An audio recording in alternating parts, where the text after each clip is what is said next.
الحمد لله رب العالمين والعاقبة للمتقين والصلاة والسلام على سيد الأنبياء والمرسلين.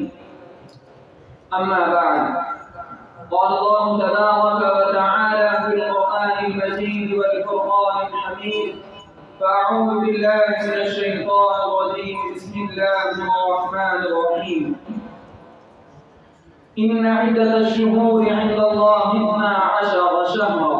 وقال النبي صلى الله عليه وسلم: أفضل الصيام بعد رمضان شهر الله المحرم الحرام، أو كما قال عليه الصلاة والسلام. ہم حق کی حمایت میں کٹاتے تھے گردن، ہم حق کی حمایت میں کٹاتے تھے گردن، مگر سر سامنے باطل کے ہم نہیں کرتے. کیا یاد نہیں قصے پیراہن یوسف؟ کیا یاد نہیں قصے پیراہن یوسف؟ ماتم کیا کرتے ہیں جو ہم نہیں کرتے. محترم و مکرم اسٹیج پر آنا فرود علماء کرام اور میری تعلیمی زندگی کے ہم سفر ساتھیوں، محرم الحرام سے اسلامی سال شروع ہوتا ہے اور اس مہینے میں ایک دن ایسا آتا ہے جسے یوم عاشورہ کہتے ہیں. احادیث و روایات میں اس دن کے فضائل و کرامات بہت کثرت سے وارد ہوئے ہیں اور تعلیم میں اس دن سے متعلق بہت سے واقعات منسوب ہیں جس کا اسلام میں اعتبار ہے. روزے اول ہی سے یہ سال کا اول مہینہ اور مہینے کا یہ مبارک دن عاشورہ بڑا ہی اہم اور مبارک ہے. اس کی جتنی بھی قدر کی جائے کم ہے.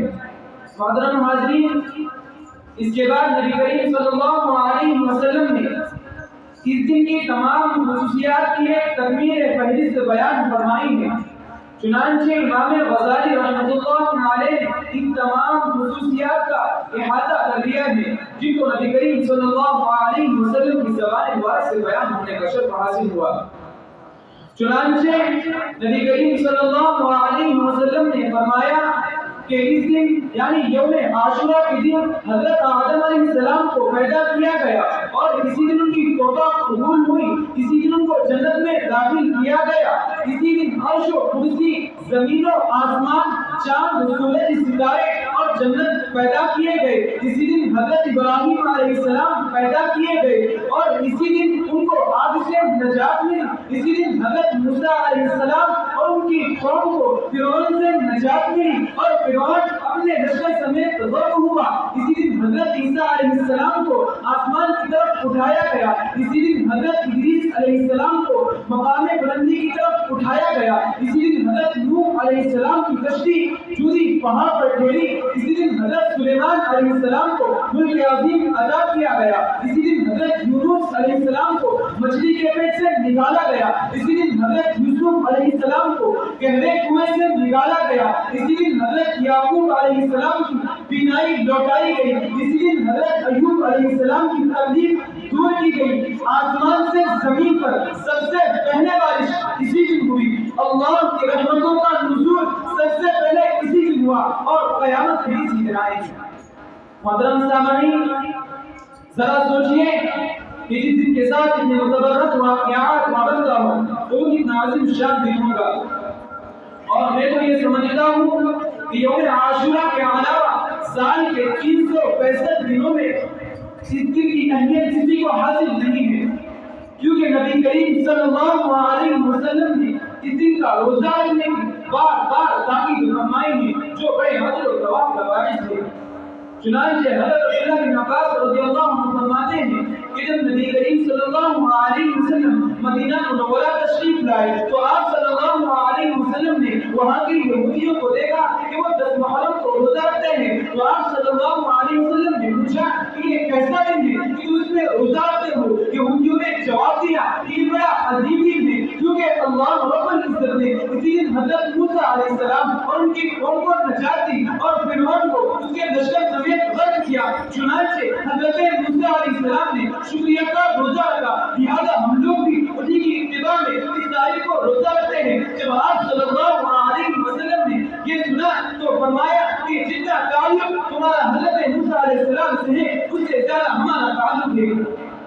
اس کے بعد اپنی امت کو روزہ رکھنے کا حکم دیا اور ایک مقام پر فرمایا کہ تم 2 دن کے روزے رکھا کرو. یہ اہمیت ہے ماہ محرم اور یوم عاشورہ کی فضیلت و عظمت کی. لیکن کیا کہا جائے ان لوگوں کے بارے میں جنہوں نے یوم عاشورہ کی تمام تاریخی اہمیتوں اور شرعی حیثیتوں کو پسے پش ڈال کر یہ گمان کر لیا ہے کہ اس مہینے کی اہمیت صرف حضرت حسین رضی اللہ عنہ کی مظلومانہ شہادت کی وجہ سے ہے. اس لیے انہوں نے پورے مہینے کو غم کا مہینہ اور غم کی تاریخ قرار دے دیا ہے. اسی لیے وہ اس مہینے میں نہ تو خوشی اور مسرت کی کوئی مجلس منعقد کرتے ہیں, چاہے وہ نکاح مسنونہ ہو یا عقیقہ مشروعہ.